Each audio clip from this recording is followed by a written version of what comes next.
Donc bonsoir. On a comme un accord avec Jeff, on a plutôt fait le choix ce soir de ne pas revenir sur son parcours, parce que je pense que si vous êtes là, vous le connaissez déjà bien.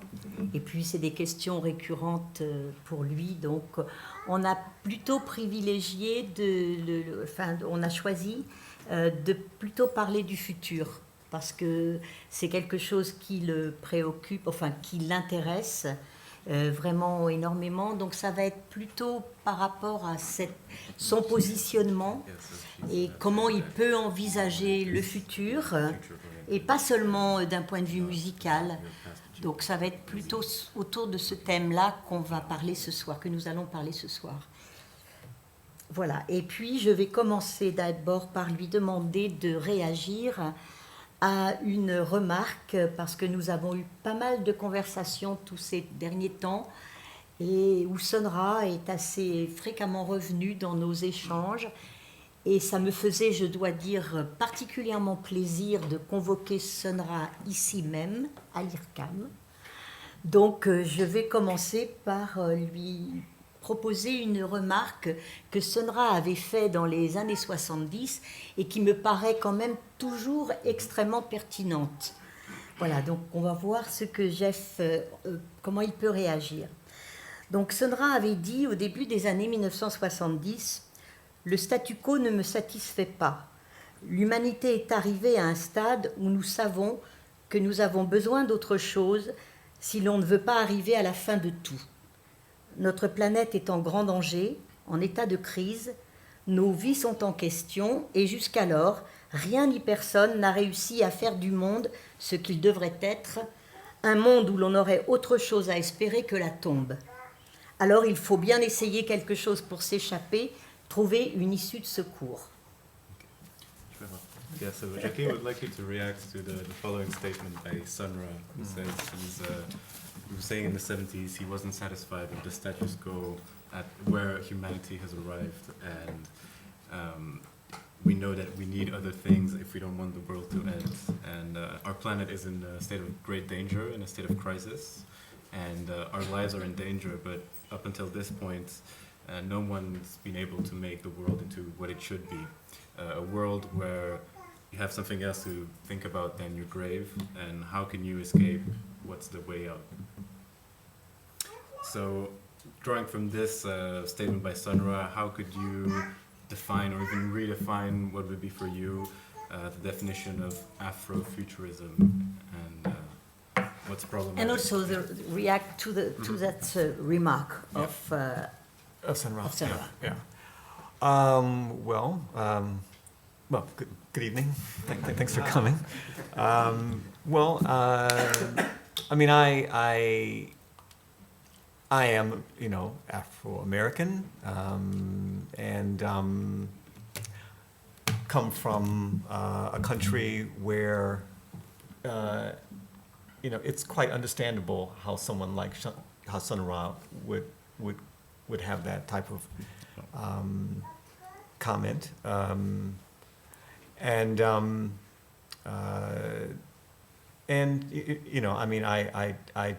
in various ways share the same sentiment. I think that I tend to look back a lot to try to find pieces of history in order to make equations to look forward. Jeff, content d'être ici, il vous dit bonjour. Et il dit qu'il vient de la même communauté que Sonra, et donc il peut tout à fait comprendre d'où il vient et pourquoi est-ce qu'il a fait une telle déclaration. Et what were you saying about equations and pieces? Well, yeah, I mean, in the process of looking back, Right. I can kind of pick out times when maybe humanity was maybe ready for great change. En regardant dans le passé, Jeff peut trouver des moments pivots où l'humanité était prête à subir de grands changements. And what I mean by great change is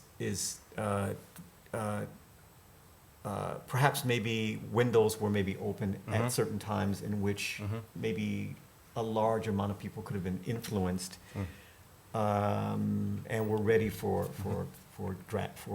large changes in the way the structure of society and things like that. Et donc, par ces périodes de grands changements, il pense à des périodes de l'humanité, des périodes un peu fenêtres où un grand nombre de gens auraient été réceptifs à des changements sociétaux. À quelle période pensez-vous particulièrement? Which period do you have in mind? Well, they seem to run back roughly every 30 years. Un cycle de 30 ans. I don't know, somehow the accumulation of new ideas somehow are bore out, and I guess perhaps a certain percentage of ideas are materialized. That influences a certain amount of people, and it takes a decade, for things to come into fruition. So you have this. There seems to be a clump of new ideas that seem to come out roughly every 27 to 30 years. This is kind of what I found, and then it influences people at a particular age, and then that, like for instance, Detroit techno actually falls into this category. It evolved at a time when it wasn't such a good time in the U.S., but it influenced a certain group of young men of a certain age group, and we were. We didn't know each other really, but because of our influences and what was available, we decided that we could probably make music and things, and so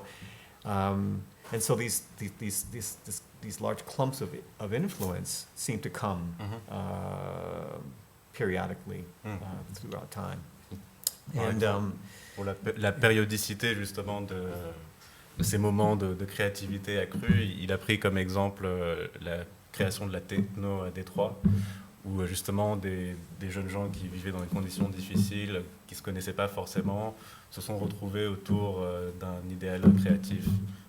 And so, I guess, when Sun Ra says not ready, I think probably what he meant is there are too many people standing in the way of progress. People have become complacent with the way things are, and perhaps maybe it was in one of those. I take it as it is in one of those waves of decline where new ideas were too difficult to materialize, I suppose. So, in American history, I can look back and look at great change, the decades of great change. There are decades where people do, and decades where people say. And when they say up to a certain point, and saying doesn't work anymore, then it's time to do. And there's how I look at it. Oui, donc il contextualise le commentaire de Sun Ra. Peut-être que Sun Ra, dans les années 70, a déploré le changement de statu quo parce qu'on était dans une période creuse avant que le cycle des 30 ans ne reparte. Et Jeff note qu'aux États-Unis, il y a deux temps forts, si vous voulez. Un où les gens font les choses et un autre où les gens se contentent de dire les choses. Et donc peut-être que Sun Ra déplorait le changement de statu quo parce qu'à ce moment-là, il y avait trop de gens qui étaient à l'encontre du progrès, qui se plaçaient comme un obstacle contre le progrès. Moi, j'aurais pourtant tendance à dire que je ne vois pas tout à fait les cycles de temps de cette façon-là. Parce que j'ai comme la sensation quand même que dans chaque mouvement artistique qu'il y a pu y avoir, que ce soit sur le plan plastique comme sur le plan musical, on a plutôt des émergences qui apparaissent et qui sont vraiment dans leur vivacité pendant 4 ou 5 ans. Et ensuite, on a, je dirais, un aménagement ou des développements autour de ces moments, mais où il n'y a plus peut-être la même fièvre, la même intensité que ces courtes, si on prend pour le dadaïsme, si on prend pour le surréalisme, le futurisme, pour le free jazz, pour voilà, chaque moment de créativité que moi je considère vraiment comme vraiment forte, finalement a une durée dans son exacerbation la plus totale, très, très courte finalement. Ouais. Ensuite, il s'agit de développer tout ça. Alors voilà, et même pour la techno. So yeah, as a counterpoint, Jacqueline was saying that many movements that she has just cited, maybe they know 4 to 5 year early phase when they're really strong and have a lot of things to say, and then the challenge after that is carrying on. So maybe that notion of 30 years can be contrasted with a different perspective from 4 to 5 years. And isn't that what happened with Detroit techno? Well, it was. I mean, there's a lot of things that Detroit techno is connected to that is never really said. Il y a beaucoup de choses auxquelles la techno de Détroit est connectée qui ne sont pas des choses auxquelles on parle très souvent. I mean, it was really for instance, it was really the result of the 70s and the Black Panther movement later towards the end, and what was being played out. D'un côté, c'est un résultat du mouvement Black Panther et une prise de conscience d'identité dans les années 70. And just the confinement of black communities around the country, and different groups of society were being targeted. Gays were being targeted, which somehow resulted into a certain type of New York club scene, which resulted in Paradise Garage. There were similar things happening all around the country. Alors, d'un côté social, il y avait beaucoup de communautés, pas seulement la communauté noire, mais peut-être la communauté homosexuelle aussi, qui étaient marginalisées et qui se sont retrouvées dans certaines scènes, par exemple la scène du Paradise Garage à New York. And certain cities, certain places were redlined, so black people were not supposed to go to certain areas of, in their neighboring cities. So we kind of developed our own. That's when I really kind of noticed that we really started to develop our own ways of thinking, our own ways of where we really began to become. When we felt kind of isolated, I suppose. And, Donc cette ségrégation spatiale, cette marginalisation a conduit à une prise de conscience dans la communauté noire que voilà, il y avait des endroits dans lesquels ils ne pouvaient pas aller ou dans lesquels ils n'étaient pas bienvenus, et donc il fallait penser justement à d'autres formes et se prendre. And so musically, new language. Un nouveau langage musical was something that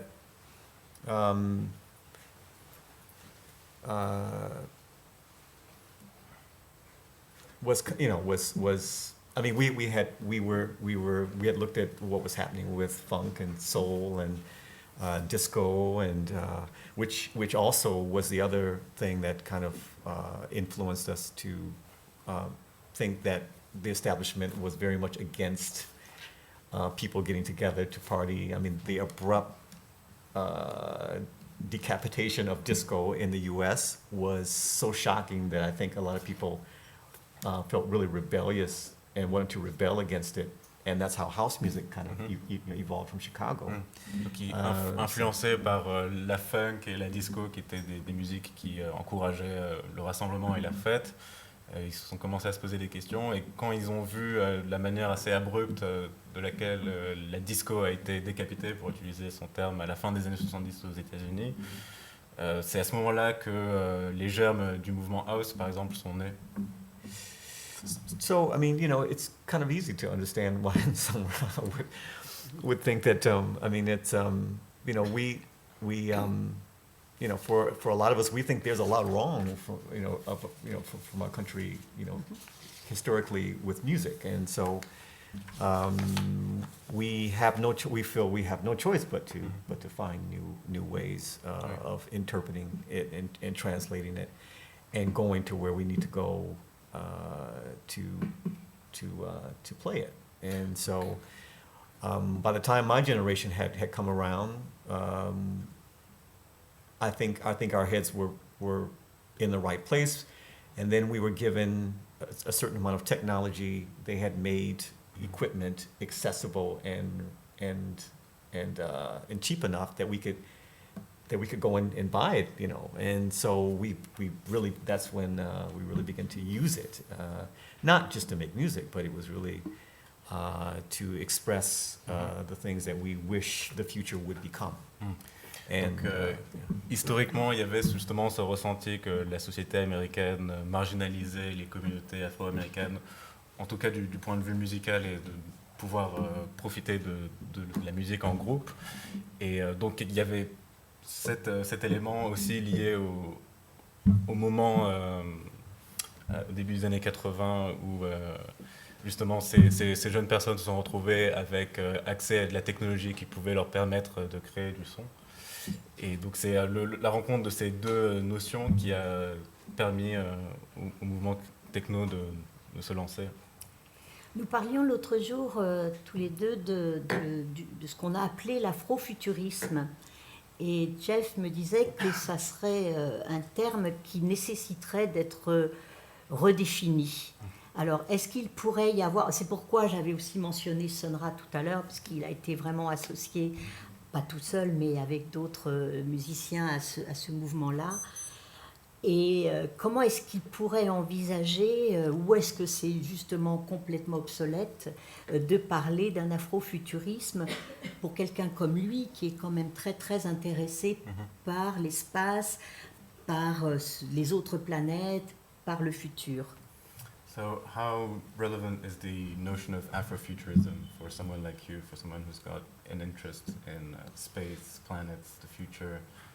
Or did the term no more any sense for you? Does it hold any currency? No, it doesn't make any sense. I mean, Okay. I mean, and I'm certainly not the only one that had a certain amount of influence about space science. You know, my best friend, who's a dentist, has the same Interest. influences. Yeah, it's just that he does something for it. But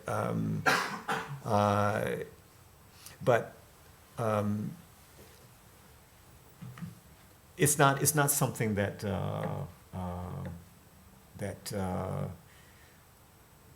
I feel that I'm in a particular category, and because I make music about planets and space, that it's Afro, because I'm Afro-American, so it must be Afrofuturism. No, Justement, I don't quite feel that that's. Il ne croit pas vraiment en cette notion. Il disait que son meilleur ami qui est dentiste a un intérêt pour les planètes et ça fait pas de lui un afrofuturiste. Mais Jeff comprend qu'on le met souvent dans cette case puisqu'il est afro-américain et qu'il fait de la musique avec des thèmes spatiaux, l'espace, les planètes, etc. Mais c'est pas quelque chose auquel il croit particulièrement. And I guess the reason why I don't think it's relevant because I know that in time Afrofuturism, Afro part probably will fall short. Et il trouve que c'est pas pertinent parce que dans de nombreuses années, au fil du temps, peut-être que la composante afro du terme afrofuturisme ne voudra plus dire grand-chose. And so there's just no, you know. But I am very much interested in tomorrow. Mais son intérêt, c'est quand même demain.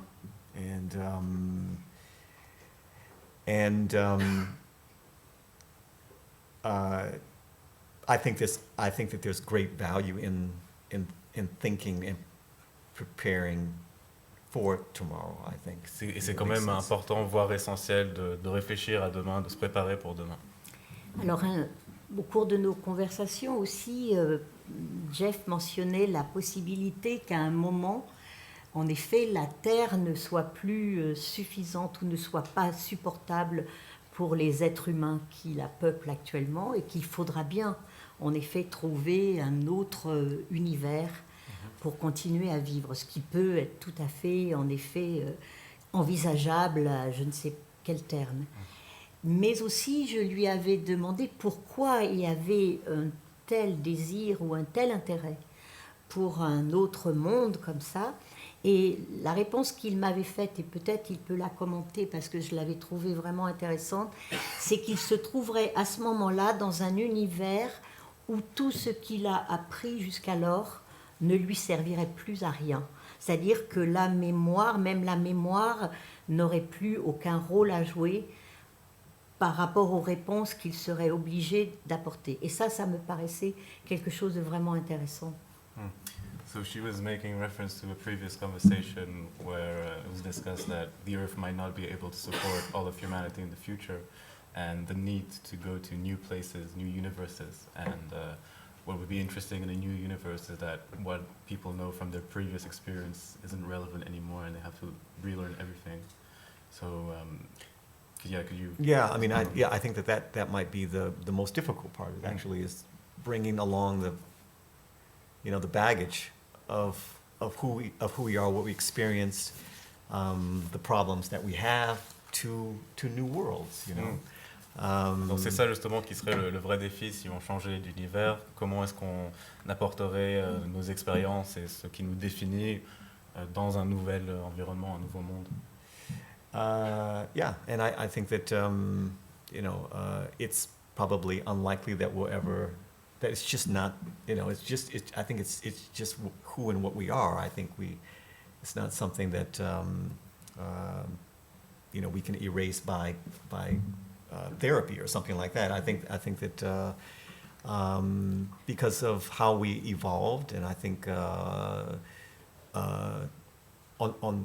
predicated that fear will make us survive. If we're always fearful, we'll always protect ourselves, and on that premise, I think it may be next to impossible to go to a new world, to go to Mars, and not bring ideas about your fellow passengers or your fellow citizens of Mars, I suppose. And so, compte tenu de la nature humaine et du fait que c'est la peur qui, d'un point de vue de l'évolution, c'est des réactions liées à la peur qui nous a fait survivre en tant qu'espèce. Voilà, si on changeait d'univers, ça serait impossible de se débarrasser de tout notre vécu en tant qu'espèce et tous nos réflexes et nos instincts. And I think a lot has to do with the way we use memory and how it's structured. I think that we all harbor a certain amount of long-term memories, and we use those actually against each other at times. And c'est lié à la manière dont on conserve la mémoire, des mémoires au long terme au niveau d'un individu, et à la manière dont parfois on utilise des mémoires, des souvenirs les uns contre les autres. To divide us and se diviser. And I think that may be the key of perhaps maybe how we'll be able to, if we can somehow manipulate what we remember, and somehow change the way that we keep experiences. Perhaps maybe we might have a chance to only remember the things that would benefit us, I suppose, as a whole. I don't know, maybe it makes sense. Si on arrive à changer la manière dont on se souvient et aussi ce dont on se souvient, peut-être qu'on peut seulement se souvenir des expériences positives qui nous définissent et justement aller de l'avant grâce à ça. Alors avant de continuer peut-être un peu plus avant en rapport avec le travail que Jeff est en train de développer, je vais revenir notamment sur des propositions qu'il a faites 2 fois cette année à la machine, avec 2 nuits qu'il a appelées Time Tunnel, c'est-à-dire on retrouve dans ce terme même un intérêt pour le temps et pour l'espace, et qui en fait est une référence à une série américaine des années 70, où les êtres humains étaient enfermés dans des tunnels qui leur permettaient à la fois de retourner dans le passé, d'aller de l'avant aussi, où on avait, voilà. Et cette première nuit qu'il avait donnée, qui était donc pour moi vraiment un grand changement par rapport aux soirées techno habituelles, puisque là, on avait une nuit vraiment structurée. Donc la première soirée a commencé avec l'année 1986 où Jeff a joué avec toute notre mémoire justement. Là on parlait de mémoire avec tous les tubes qui avaient été ceux de la house et de la techno des tout débuts. Ensuite, c'était 1650 qui était l'esclavage. Donc là, il avait joué avec des musiques africaines. Il y avait eu ensuite et chaque séquence durait à peu près 1 heure. Hein. Donc ensuite, on avait eu toute une variation autour d'un seul morceau de James Brown. Et je dois dire que ça avait été quand même assez fastueux. Ensuite, on était passé à l'année 2056. Je ne sais pas si dans la salle, il y en avait qui étaient là ces nuits-là. Et Jeff avait calculé que pratiquement tous les jeunes gens qui étaient là seraient encore vivants. Et qu'est-ce qu'on pouvait leur proposer? Ensuite, moi je ne serais plus là par contre. Ensuite, 10003. Donc là, on était vraiment dans des sons totalement futuristes. Et 3062, qui était la dernière séquence aussi. Voilà. Alors, il y a eu ensuite une seconde nuit, mais déjà, il peut réagir sur celle-ci, sur cette proposition complètement différente, de structurer vraiment une nuit qui nous apporte de tout à fait des propositions complètement différentes et une vraie composition, des vraies compositions musicales. Can you tell us a bit more about your time tunnel nights that you had earlier at La Machine, and where they were really unique because they separated time and space in new ways, and it was really themes for each slot. Can you expand on that? Right. Well, the idea comes from basically what I have seen for decades, playing music for people. And the scenario in which that's happening. I mean, l'idée lui est venue après des décennies d'avoir joué de la musique pour des gens, face à des gens, et les différents scénarios qu'il a pu voir. I mean, it's quite clear that the scenario is created so that it's designed to take people away from their normal reality, right. To put them in the dark, to put lights up above them, to disorient. Dans le contexte de la fête et du clubbing, c'est clair que tout est fait pour que les gens puissent s'émanciper de leur quotidien. On a des lumières au plafond, il fait sombre dans la salle. C'est un changement complet de contexte. Yeah, to take them somewhere. Et pour justement les emmener quelque part. So taking that and expanding upon it. The idea to take them somewhere that is somewhat recognizable, but out of this time and out of this dimension, I mean this space. Il voulait justement sublimer cette idée d'emmener les gens quelque part vers un lieu et un temps qui serait différent que celui de l'instant présent. I thought it might be something that would seem strangely familiar. Justement, il concept pensait que ce concept serait familier et étrange en même temps. So I took the structure of a normal party and broke it up into different sections and dedicated each hour to a different time and space. Alors c'est pour ça qu'il a pris le déroulé normal d'une soirée techno et qu'il a divisé chaque heure en un lieu et un temps différent justement pour jouer là-dessus. And the main idea comes from a TV show in the 70s under the same title. And donc l'idée vient bien de cette série américaine Time Tunnel des années 70. But in the TV show, their objective was to go back in time to alter the future. So, but in this case, it was done for musical reasons. So I wanted to go back and to create a concept to give the excuse to revisit things, to try to draw parallel lines to where we are today, I suppose. Alors justement dans la série, il se déplace à travers le temps pour pouvoir changer le futur, changer l'histoire. Mais là, il voulait plutôt dire quelque chose au point de vue musical en créant des parallèles entre différentes époques et différents lieux. And it was designed with the idea of not giving the people the choice to decide. Et justement, il voulait enlever la possibilité au public de faire des choix. That there is a set menu for the night, or a set pattern, and that the audience chooses whether they want to take these particular journeys, and the travels are balanced so that to kind of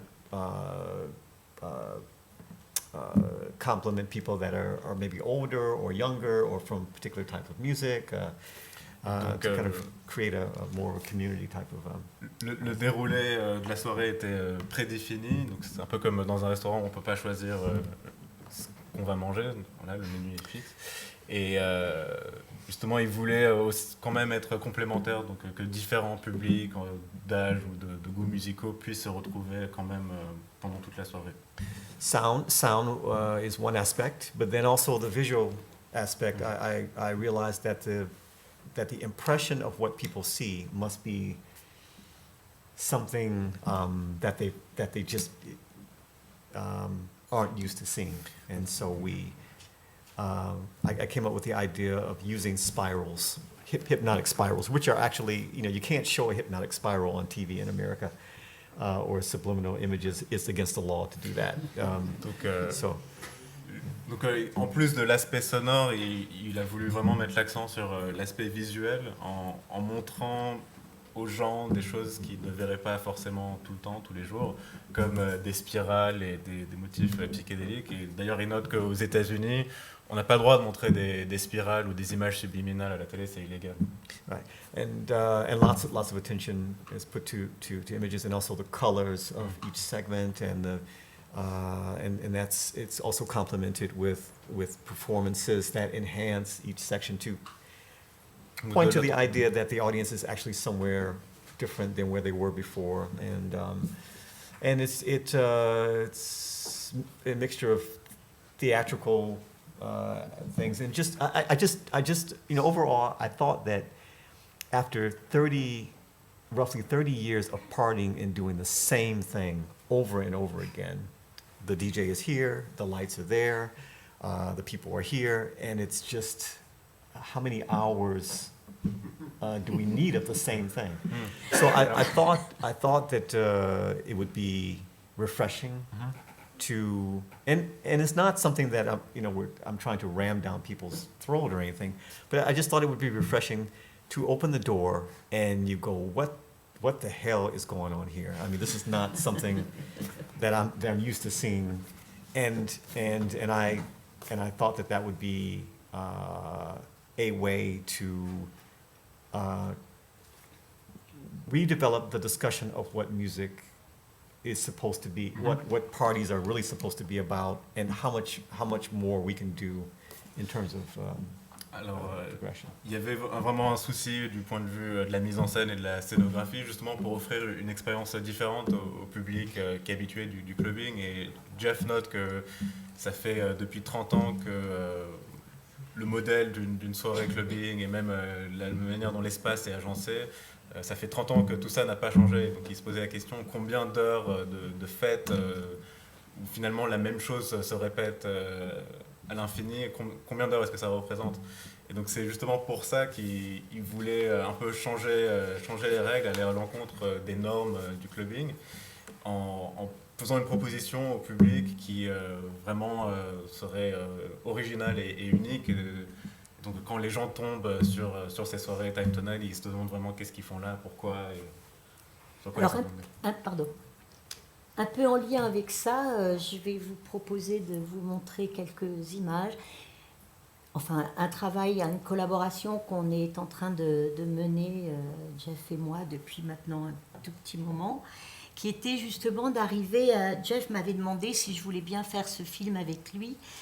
Et ce qui était comme suite à toutes nos conversations, ce qu'on souhaitait, c'était un peu, comme il vient de le dire pour Time Tunnel, arriver à trouver une ambiance, une atmosphère d'images qui ne permettent pas de dire où on est, à quelle époque on est, dans quel endroit on est. Voilà, donc c'est autour de ça qu'on a travaillé. J'ai fait quelques images, donc Jeff a composé la musique. Le film n'est pas encore terminé. Je vais vous montrer simplement 5 minutes là, parce que il n'est pas étalonné, il n'est pas mixé, c'est vraiment du brut. Voilà, simplement ce que je peux vous dire, c'est qu'il va être projeté quand il va être donc fini, le 2 février à l'auditorium du Louvre à 20h30. Voilà, donc est-ce qu'on vous gêne? On va éteindre oui, je vais changer d'air. On va éteindre la lumière avant de le démarrer. Vous apprenez sur la date. Oui. Donc vous pardonnerez, je vous dis, le côté ni étalonné ni mixé, c'est brut. Hein.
sais pas si Jeff a quelque chose à dire sur ce travail qu'on a mené, qu'on est en train de finir de mener ensemble. So is there anything you'd like to say about this project you're doing with the team? Right. Well, I mean, it took a while to. I didn't think enough time had passed to consider it. Mais je dois dire d'ailleurs que c'est vrai, entre le moment où Jeff m'a demandé si je voulais faire ce film et le moment où on a démarré, ça a pris beaucoup de temps parce que moi je connais évidemment sa musique depuis très longtemps, mais je ne le connaissais pas lui suffisamment et je ne suis pas capable de faire des images si je ne suis pas plus proche de la personne. Donc ça nous a pris beaucoup de temps pour nous voir, pour parler, pour que j'arrive à m'approcher un peu de son univers. Donc ça a pris des mois, oui. You're talking about the months it took for her to discover your universe and to get to know each other, to develop that working relationship. Well, I mean, it's not. I mean, the way that I work is not predicated, or I don't have the objective of being the best DJ or being the best. I mean, I did when I was younger, but I kind of it's not like that. So it's not so the way that I do things isn't based on public opinion. Donc, au début de sa carrière, peut-être que son objectif était d'être le meilleur DJ ou le meilleur producteur au monde, mais c'est plus le cas depuis un certain nombre d'années. Et donc, justement, la manière dont il travaille n'est pas définie par l'opinion publique ou ce que les gens vont en penser. So a lot of things, aren't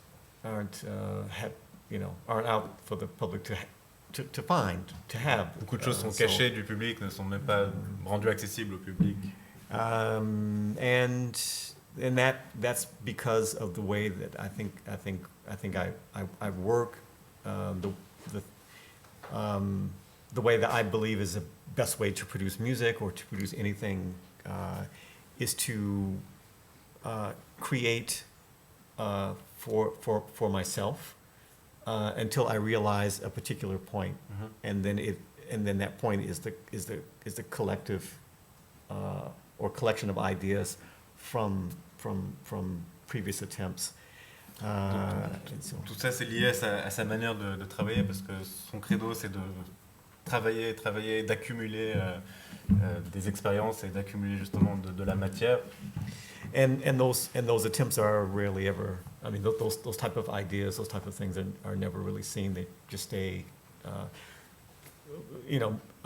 Most of the music that I produce is never heard. I only produced it so that it would make me realize something that I would eventually produce and then release, or project or concept or.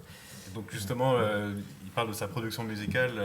La grande partie des morceaux qu'il a composés n'ont jamais été sortis parce que pour lui, ces morceaux étaient un moyen d'arriver à une réalisation ou arriver à mettre en œuvre certaines idées qui par la suite lui ont permis de faire d'autres morceaux qu'il aurait sortis.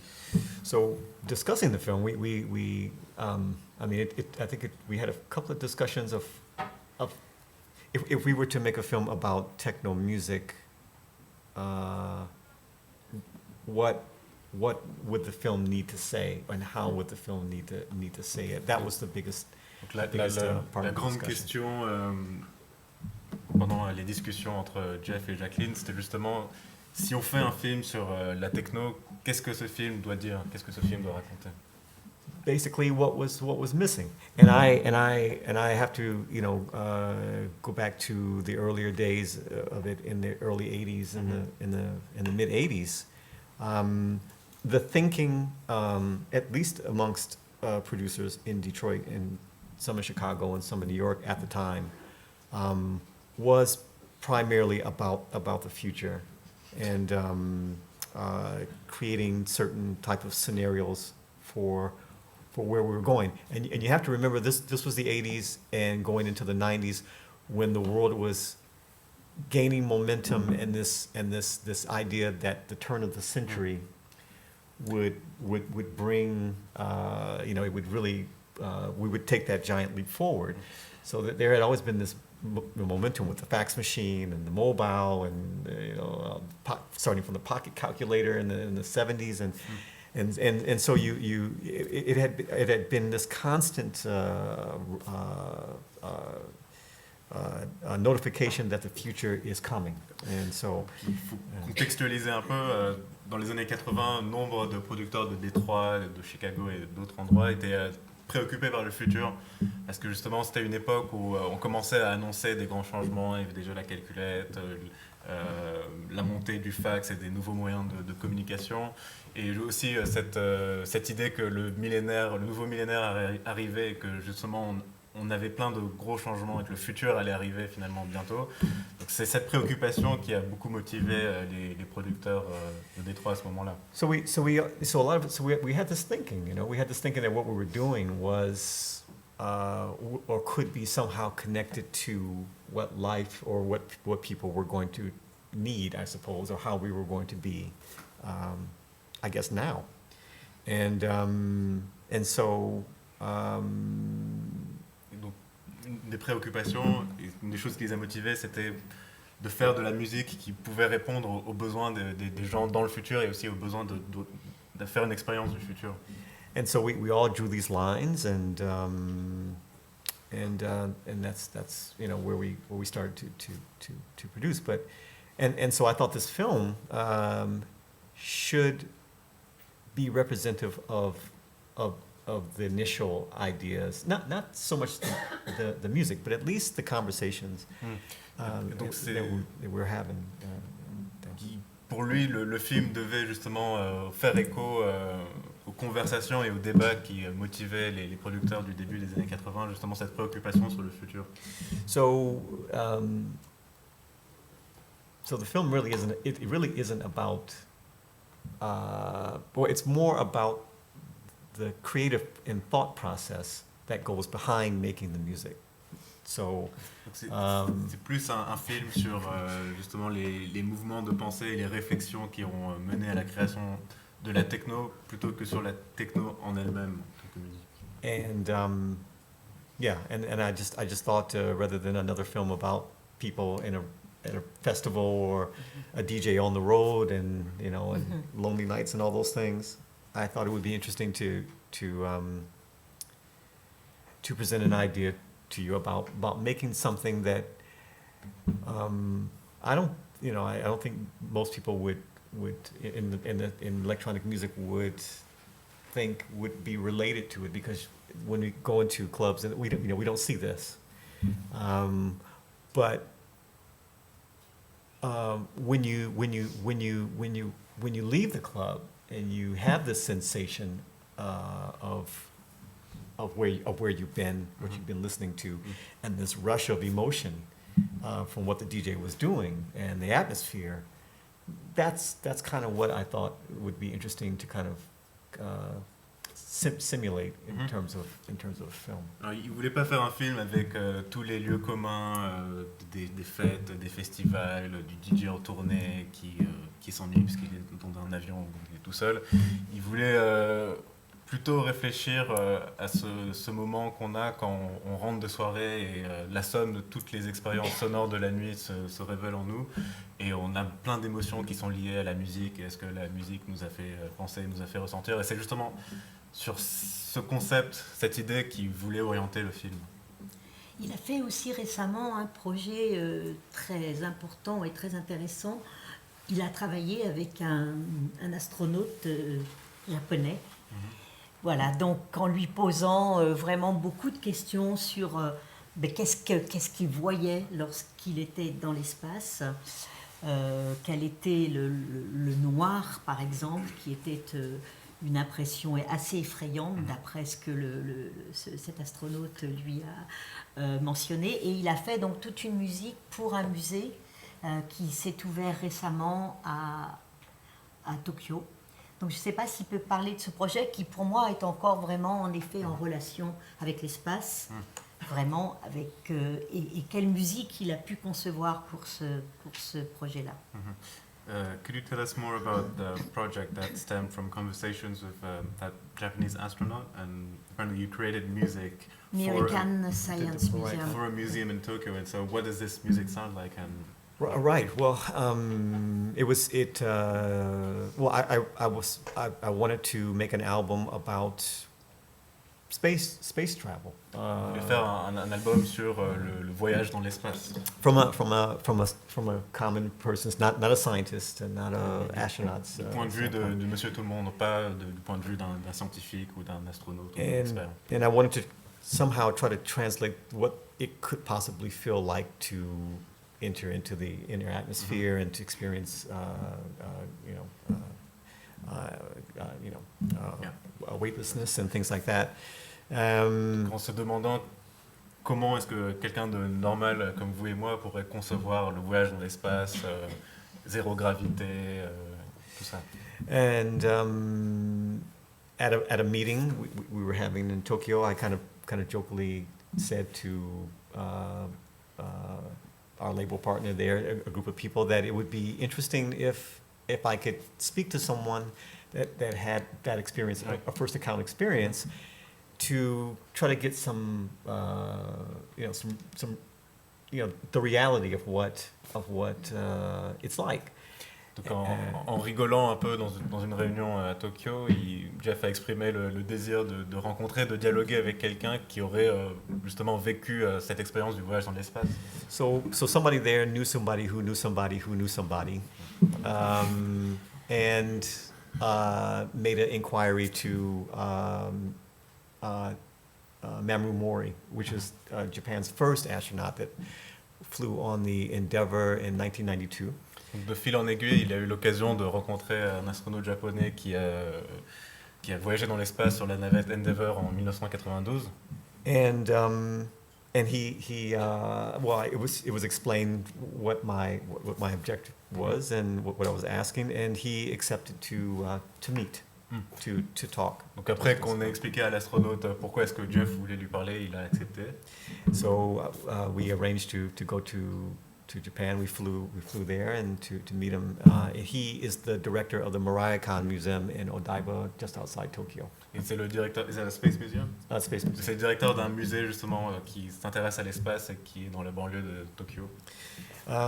So we had our first meeting, and my first question was, so what was it like? La première question de Jeff était alors qu'est-ce que ça a fait? And he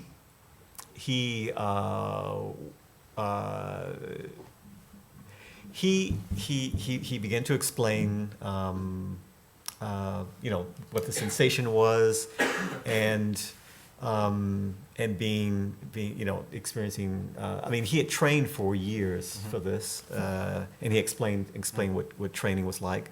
And but he said that it was a relief that to be there after so many years of preparation, and that the majority of the preparation is just for life-saving situations. So that's generally, it's what do you do in the event of? That's basically what NASA astronaut training is about. So. Donc, l'astronaute lui a parlé de justement tout le travail d'entraînement et de préparation avant son voyage dans l'espace, et apparemment tout cet entraînement c'est lié à des questions de survie. Qu'est-ce qu'on fait dans telle ou telle situation? Donc l'astronaute parlait justement de la sensation de soulagement une fois qu'il était bel et bien arrivé dans l'espace. So he admitted that he was terrified. He said he was scared the entire thing. He said that. L'astronaute a avoué avoir été terrorisé pendant. It's a terrifying experience. Une expérience terrorisante. And so then we begin to then he began to describe what Earth looked like with the naked eye, and the structure of the planet. Ensuite, il a décrit justement ce à quoi la Terre ressemble à l'œil nu vu de l'espace, la structure de la planète. And then I might have asked him about what the stars and he he answered, he replied back about the darkness of space. Donc Jeff commençait à lui poser une question sur qu'est-ce que ça faisait de voir les étoiles et comment on voit les étoiles dans l'espace. Et l'astronaute japonais lui a plutôt fait une réponse qui était liée à la noirceur, au fait qu'il n'y ait pas de lumière justement. And he said that it's not like the color black.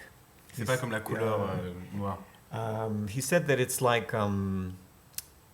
looking into a black hole. And I guess what he meant was between stars. There's so much the distance is so great that it's just nothing. And so he kept referring back to his affection for Earth from experiencing and seeing that. Et justement comme la distance est tellement grande entre différentes étoiles et qu'il y a juste du noirceur, des ténèbres, on voit vraiment rien et c'est vraiment comme si on regardait dans un trou noir, cette absence de lumière. Et justement à cause de cette absence de lumière, l'astronaute disait qu'il préférait la Terre et que ça renforçait son lien avec la planète Terre. So then so I asked him a question about the sun. What does the sun look like? À quoi ressemble le soleil? And he said that it's completely white. It's not yellow or it's not. It's a swirling, not lava, but it's like a swirling ball of something just sitting in darkness. Et donc le soleil est une espèce de boule mouvante qui n'est pas jaune ou orange, mais qui est complètement blanche et qui est là au milieu des ténèbres, entourée de rien. And he emphasized how dangerous the sun was, and that it's the most dangerous thing to us. Et il a insisté justement sur les dangers du soleil, c'est la chose la plus dangereuse dans l'espace. So my reply was to that was that then maybe we would be safer where the sun doesn't shine or just beyond the reach of the sun. Alors Jeff disait que peut-être que la réponse à ça serait qu'on serait plus en sécurité au-delà de la portée du soleil, dans l'endroit où le soleil ne brille plus. And he kind of agreed, and so there's where the title comes from, where light ends, as a refuge to or a safe area for us in terms of humans. So. Et donc justement c'est quelque chose auquel l'astronaute était d'accord. Il a compris ce que Jeff voulait dire et c'est pour ça qu'ils ont appelé le projet Where Light Ends, où là où la lumière s'arrête, et cette idée de trouver un refuge dans les ténèbres du soleil et de sa lumière. Alors peut-être c'est le moment maintenant des questions. Alors avec Jeff, on ne savait pas si ça ne serait pas lui ou moi qui vous poserait des questions pour changer un peu. Ou si quand même vous poseriez des questions. Alors, il y a déjà des questions. La question c'est le japonais a parlé de si le japonais a parlé d'absence de lumière dans l'espace, est-ce qu'il a mentionné également l'absence de son, qui est peut-être plus relié à votre pratique artistique finalement? So the astronaut mentioned the absence of light in space, but did you two talk about the absence of sound, because that seems to be something linked to your interests? I asked him about sound, and then he kind of bent the question. He bent the answer. He didn't really answer it the way that I thought he would. He said that in training they're trained to listen to a large amount of sounds to detect whether the spacecraft had been compromised by a small meteorite or anything that sounds differently. So he didn't really say that space is in the key of D or something like that, or but yeah, I mean that was as close as I could get to the subject of sound. I asked him about when he slept. What did he dream about? And he says his dreams were normal. He dreamt about his family and going back home, I guess. I asked him when he returned back to Earth, was he the same person he was when he left? Meaning that experience something so amazing that you then turn to the people that you know, your wife and your children, and you're trying to explain to them something so fantastic, that perhaps maybe puts some type of distance between you and everyone else. And he admitted that he was not the same person. That he had that he in his mind had been affected by something that most of us probably would never see. So he was different at that point. So. Okay. Alors justement sur la question du son, Jeff a trouvé que l'astronaute lui a répondu de manière un peu détournée, parce que il lui a dit que oui, ils étaient entraînés à reconnaître différents sons dans l'espace, des sons qui pouvaient indiquer si le vaisseau avait été touché par une petite météorite, enfin des sons qui justement indiquaient certains dangers. Mais il lui a pas dit oui, voilà, l'espace ça sonne en ré majeur ou des choses comme ça. Et après, Jeff et l'astronaute ont parlé des rêves, et donc oui, l'astronaute faisait des rêves dans l'espace, mais c'était pas des rêves inhabituels, c'était des rêves normaux. Et ensuite, Jeff lui a demandé si cette expérience avait changé, et si quand l'astronaute est rentré dans sa famille au Japon, s'il y avait quelque chose de différent, et évidemment la réponse était oui.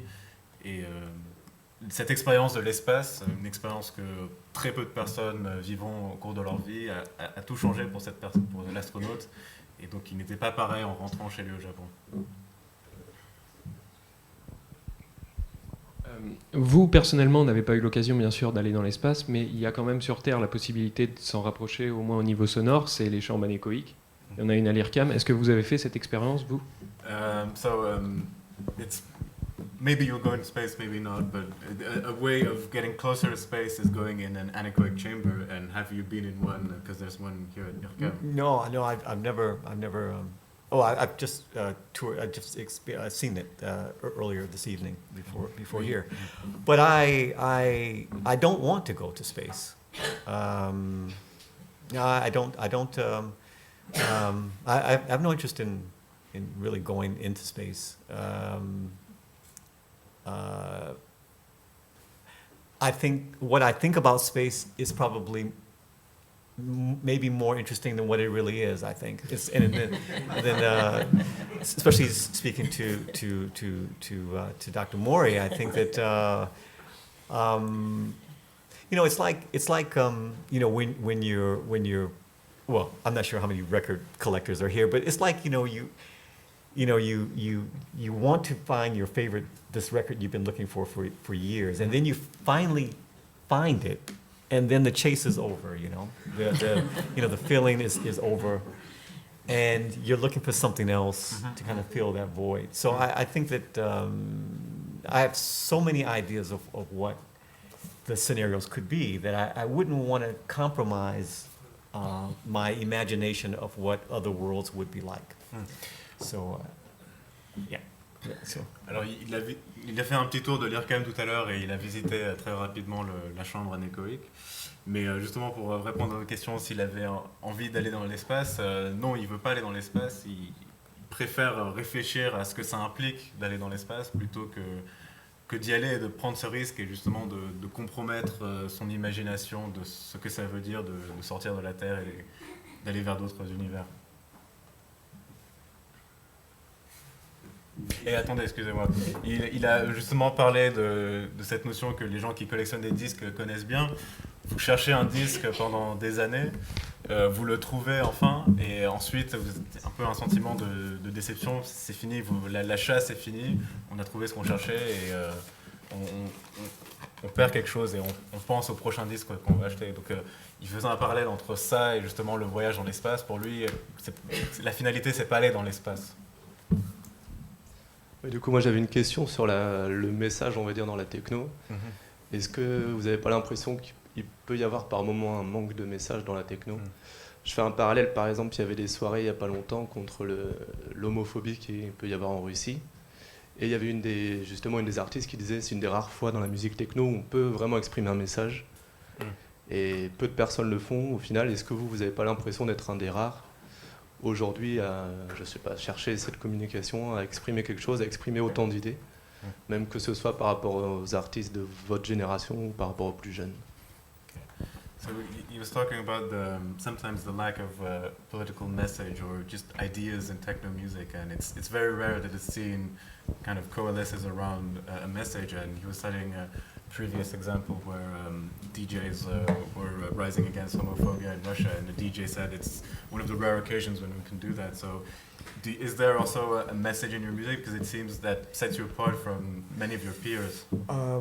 Well, I think that a lot of that, because I know exactly what you're talking. I mean, I think a lot of that has to do with the window of influence, how people enter into this, and the reasons why they enter into the art form of making music. I mean, I always say that, producers that were born in very easy times have very little to rebel about. That electronic music, for the most part, is a very comfortable middle class to upper middle class type of genre. Mm-hmm. It's not really the music of the ghetto or really depressed areas and things like that. And that most producers probably don't feel that there's that much to rebel against. Mm-hmm. That having a good time, having a Ibiza, is it, and that's what the music is supposed to be for. And that's, and as long as everyone's happy, the DJ's making money, and why rebel against anything? Why use this music to rebel against anything? That's, so there are, I believe that there are a large amount of people in this industry that believe that, and that it's really has no use for anything other than just having a good time. Donc, pour répondre à cette question du manque de rébellion, de subversion dans la musique électronique et la techno, il pense que déjà beaucoup de producteurs sont nés et évoluent dans des contextes où il n'y a pas besoin de se rebeller, où ils ne sont pas marginalisés. Et donc c'est peut-être pour ça que la musique électronique, c'est quelque chose de très middle class, de très... sans message politique et sans message dérangeant. Et justement, on voit les excès de tout ça avec Ibiza et justement la culture de la fête, où finalement, si les artistes sont payés et les gens se sont amusés, tout va bien et le job a été fait. Mais quand la musique a été créée dans des conditions différentes, comme la techno de Détroit par exemple, c'est là où on va avoir un message plus fort. And I'm not saying that there should always be a political message in music. That producer can do whatever they want, but I just think that I always felt that there are things that are more important that need help spreading the word. That there's enough space and room and labels and DJs and producers in this industry where a certain percentage could do different things, not always the same. Et donc pour lui, il dit pas que toute la musique électronique doit être politique, mais l'industrie, la scène est d'une telle taille qu'il devrait y avoir la place justement au bord ou au centre pour que des gens puissent parler de messages politiques. And I think for the most part it's just there's no need yet. That the world is not, it's always changing. And music has always been used to relay messages, and that time hasn't come yet. But peut-être que le moment n'est pas encore venu pour que la musique électronique transmette un message fort, mais que ce moment va arriver dans le futur. La ville de Détroit a été annoncée en cessament de paiement cette année. Je voulais savoir ce que lui en pensait et comment il voyait le futur de sa ville en fait. So what's your reaction to the city of Detroit filing for bankruptcy earlier this year? Not much. I mean, it's always been in bad shape as long as I can. I mean, it's always been very corrupt It's the history of it. I mean, it was. I mean, I don't mean to go back, in history, but I mean, Detroit and Chicago were one of those places in the 1800s where cowboys would stop off before they go into the Wild West and fight the Indians, or look for gold, and then come back to these cities and spend the money. And so those two cities were, amongst other ones in the Midwest, had always had great nightlife scenes and great social scenes as a result of coming and going back and forth from the East and West. Alors vous avez vu, il n'a pas vraiment réagi sur ça, mais parce que pour lui, ça fait longtemps que Détroit et Chicago sont des villes où il y a beaucoup de vie, tout est fait pour le divertissement. Et justement, il parlait de l'époque du Far West où Détroit et Chicago étaient des villes-étapes où les gens qui revenaient du Gold Rush, donc de la recherche de l'or, venaient dépenser leur argent dans ces villes et se divertir. Et pour lui, c'est pour ça qu'il y a des scènes de la fête qui sont très fortes là-bas, qui sont ancrées depuis de nombreuses années. And because of the location of Detroit, it was a private place. I mean, the perfect location to smuggle in whiskey, during the Prohibition. And so the city had always been corrupt. There had always been underlining, corrupt politicians and all types of things that had been, and so, we just, that's just the way it is. Chicago and Detroit are corrupt cities, and so I suppose it just reached a point where, it reached a point where the city, the financial had just collapsed as a result of the weight of how corrupt the city had always been. So it probably should have happened in the 60s and the 70s, but it happened now, and it's just unfortunate. But that's the financial aspect. There is the mentality of the people, which is very unique and very different from other places in the country. Et donc, il ne faut pas oublier justement que la corruption a toujours été forte à Détroit et Chicago, en particulier, les deux, mais Détroit aussi, avec la frontière avec le Canada, donc beaucoup de trafic d'alcool pendant la Prohibition et des choses comme ça. Et donc, pour lui, ce sont des villes qui ont été corrompues, qui ont souffert de la corruption pendant de nombreuses années. Et il est presque étonné que le bankruptcy ne se soit pas produit plus tôt dans les années 60, finalement. Mais donc ça pour lui c'est l'aspect financier, mais il y a aussi l'impact que ça a sur la mentalité des gens, des habitants de ces villes. Yeah, and it's unique because of its history, being so close to the border to Canada, and because of the automobile industry and the steel industry advanced the lifestyle in Detroit as a result, and so. Lots of people moved there because of how nice life was from the South. So they brought jazz to Chicago and all these things. Il faut aussi penser au flux migratoire justement du sud des États-Unis vers le Midwest, Détroit, Chicago, où l'essor des industries automobiles, sidérurgiques, etc. a justement encouragé pas mal de gens à bouger sur ces villes et pour atteindre un meilleur niveau de vie.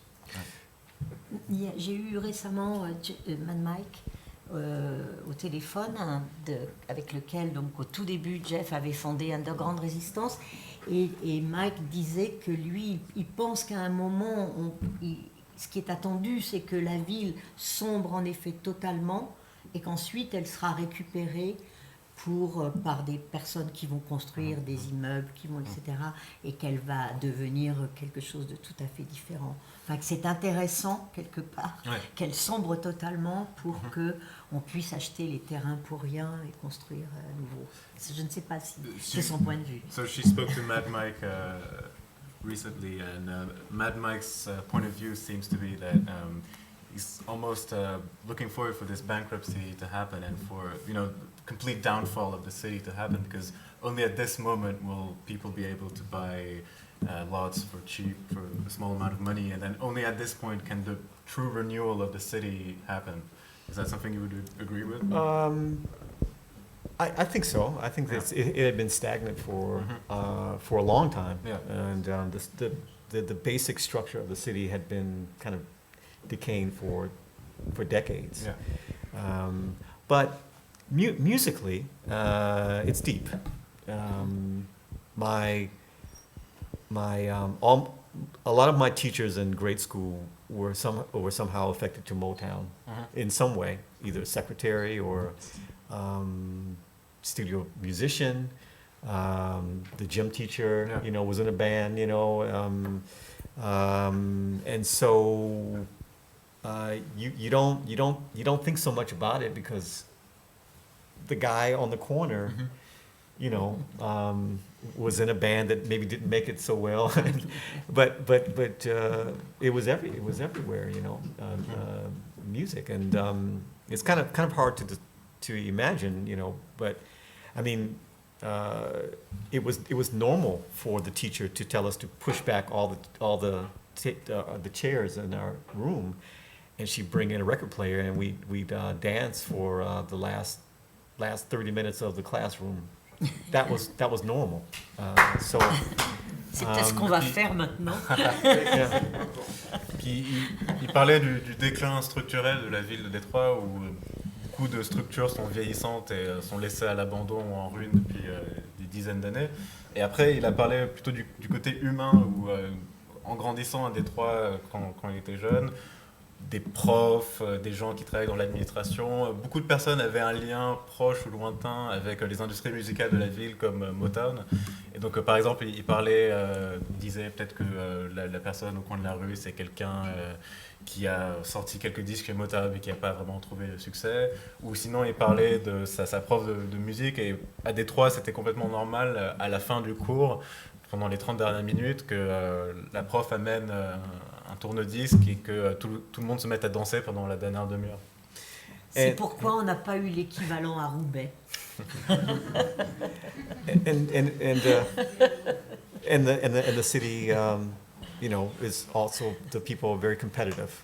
Et un esprit de compétition quand même à Détroit. So it was always high, and vicious. Un esprit très fort de compétition, on pourrait même qualifier de vicieux. So to be noticed, you really had to be not just very good. You had to be really clever. And donc pour se faire remarquer, il suffisait pas d'être talentueux, il fallait aussi être malin, futé. I mean, I guess you don't really realize how much it really teaches you until you leave the city, but the school in Detroit the school of music is really hard. I think that Europe only understands a very small part of it when DJs come over and we play, but when we go back to Detroit. It's not the same, because who we're playing with, who we're playing for, are people that have long music history. So it's not so easy. Il y a vraiment un niveau d'excellence dans la scène musicale de Détroit. La barre est placée vraiment très haut. Et c'est quelque chose dont on se rend compte seulement quand on vient de Détroit et qu'on va à l'étranger, qu'on se rend compte que c'est pas pareil ailleurs. Et donc il parlait de la différence que ça pouvait être de jouer en Europe et puis après de revenir à Détroit et de jouer pour des gens qui ont une culture musicale et une expérience musicale et des talents musicaux très forts, très élevés. And I guess it's because we take music so seriously. It really draws comparisons to, I guess, the eras of Motown and rock era and things, where your approach to music, it's okay to make music for entertainment, for fun, but it's even better when you make it and it has a message. Et donc justement, comme pour eux, la musique, c'est quelque chose de vraiment sérieux. Il y a cette réalisation que c'est tout à fait OK et correct de faire de la musique juste pour le divertissement, mais que c'est encore mieux quand la musique peut transmettre un message ou une idée. Because as a DJ in Detroit, you were generally playing music for people that needed to have a message. Et justement, en tant que DJ de Détroit à Détroit, souvent on se retrouvait à jouer de la musique pour les gens qui avaient vraiment besoin d'entendre un message et d'être inspirés. So, yeah, so there's the difference. Can I have a question? Thank you. So thank you very much for being here. You're holding this conference at IRCAM, which is one of the temples of contemporary music.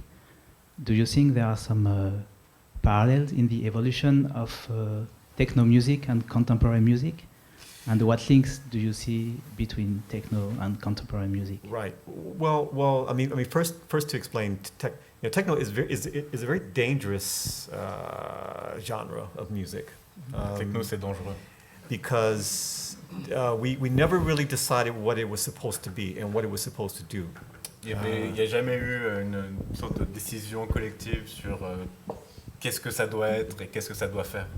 All we kind of concluded is that it's generally made with machines that you plug in the wall. Et voilà, le plus grand dénominateur commun, c'est que c'est une musique qui est créée généralement avec des machines qu'on branche sur le courant électrique. But beyond that, it can be just about anything. Et au-delà de ça, c'est complètement libre, ça peut être. And so always realizing that the scope in which one can work and the things that you can do within electronic music or techno music are much greater than any other genre of music, I think. En gardant ça en tête, la perspective et la vision qu'on peut avoir avec la musique techno est beaucoup plus large et beaucoup plus vaste qu'avec d'autres genres musicaux.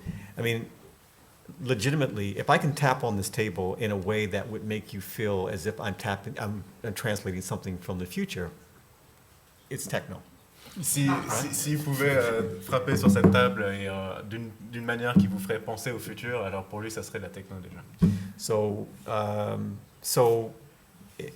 So drawing parallels with it to anything else, I think, would be quite difficult. I think that techno music, and I say damage in a good way, hasn't done the most damage yet. I think that these decades are coming, and I think that all it takes is a group of people that have had enough of it, whatever it is, and they decide to use it as a weapon, and they're very good at it, and they can do it in a way that the people don't suspect, and by the time they do, it's too late. Oui, donc, and so, yeah. Dans votre question, vous comparez un peu la trajectoire de la musique contemporaine et de la techno, et pour lui, c'est différent justement à cause de ce dont on parlait précédemment, mais pour lui, la techno est une arme, et c'est une arme qui n'a pas encore fait ses plus gros dégâts, et il suffit qu'un groupe d'individus se rassemble et qui sachent bien utiliser ces armes et qui les utilisent pour transmettre un message, et là, la techno aura atteint son potentiel. It's dangerous because of the way that it's presented, mostly the way it's presented. Very large sound systems that create enough volume to penetrate your body so that you remember it and you become conditioned to it. Un des premiers éléments qui définit la dangerosité de la techno, son impact pour faire des dégâts, c'est tout d'abord la manière dont on en fait l'expérience avec des sound systems énormes, des volumes très élevés et justement une sensation très forte et qui reste avec nous du son. It makes non-musical notes and sounds normal. It makes them acceptable. C'est une musique qui normalise et qui rend acceptable des sons qui ne sont pas des sons musicaux, des sons atonaux, des choses qui ne sont pas des notes finalement. Yeah, and a whole other host of things, but it's completely unconstructed genre that is continuously evolving and changing. Therefore, it probably won't be possible for it to ever I would imagine, ever to die out. And then also, what kind of complements that is that the majority of the industry are ignored. That the guys that are really working the hardest are the ones that you don't see on the covers of the magazines. Donc, pour lui, c'est un genre en perpétuelle évolution qui se réinvente constamment parce qu'il n'est pas construit sur des bases prédéfinies. Et donc c'est pour ça que pour lui, la techno ne mourra jamais.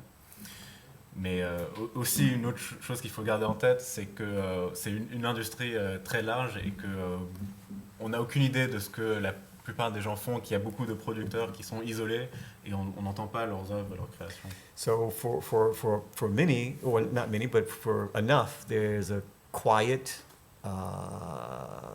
passionate obsession with C'est it. une obsession qui est vraiment liée à la passion, et si ce sont des producteurs qui sortent pas leur musique, c'est quelque chose d'assez confiné finalement. And so there's where I think it's different,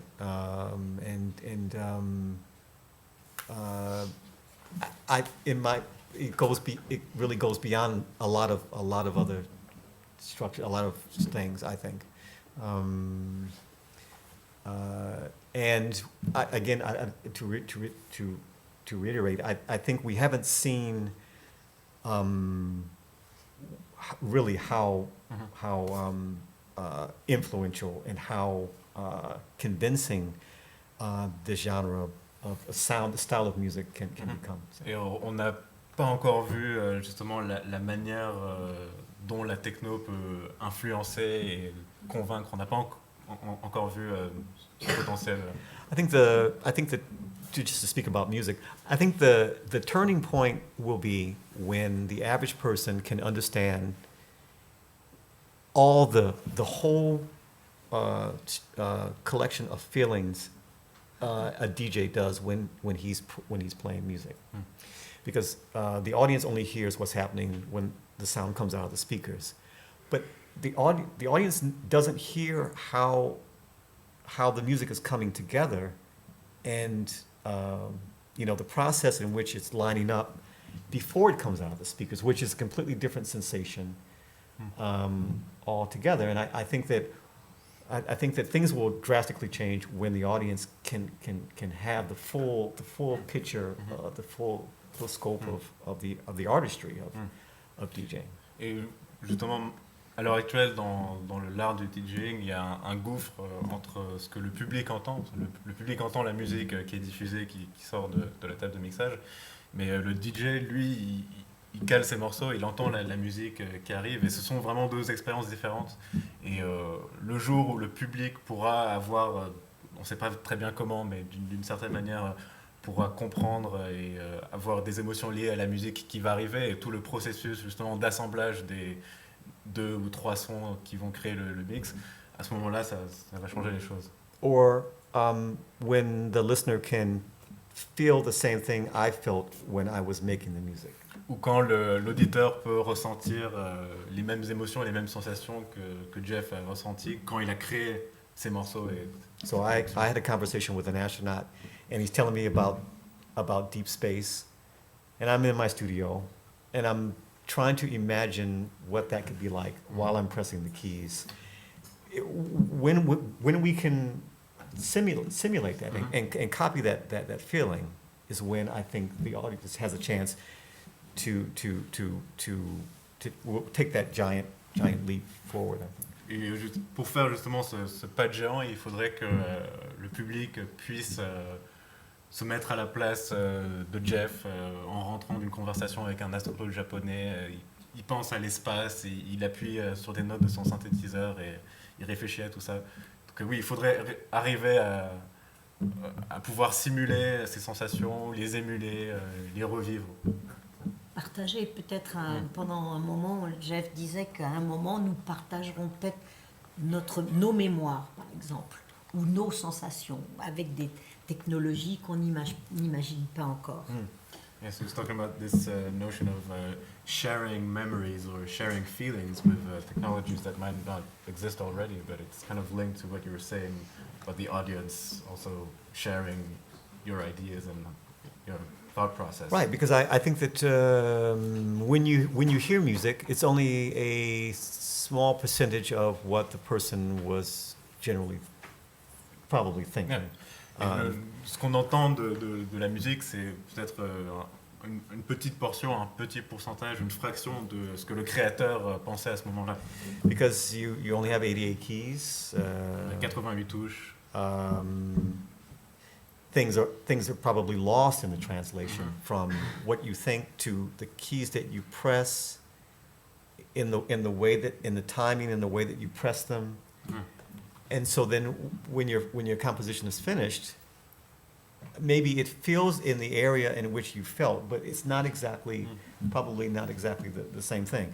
And I'm sure technology will solve that problem at some point, but I think that's, when that happens, that's when